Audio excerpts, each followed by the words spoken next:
నమస్కారం ఘంటారావానికి స్వాగతం. ముందుగా ప్రధాన అంశాలు. పేద మధ్యతరగతి కుటుంబాలపై తగనున్న జీఎస్టీ తలభారం. 4 స్లాబ్లు రెండింటికి కుదింపు. ఈ నెల 22న కొత్త రేట్లు అమలు. వ్యక్తిగత ఆరోగ్య బీమా, ప్రాణాధార ఔషధాలపై జీఎస్టీ మినహాయింపు. చిన్న మధ్యశ్రేణి వాహనాలపై పన్ను 18% కుదింపు. నేడు కామారెడ్డి జిల్లాలో పర్యటించనున్న సీఎం రేవంత్ రెడ్డి. వరద ప్రభావిత ప్రాంతాల సందర్శన, బాధితులకు సీఎం భరోసా.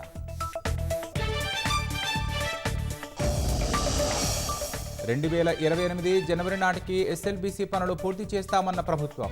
నెలకు 178 మీటర్లు తవ్వాలని లక్ష్యంగా పెట్టుకున్నట్లు ఉత్తమ్ వెల్లడి. భూగోళం మొత్తాన్ని కవర్ చేసేలా చైనా అణుక్షిపణి. గగనతల రక్షణ వ్యవస్థలను ఛేదించగలిగే రూపకల్పన.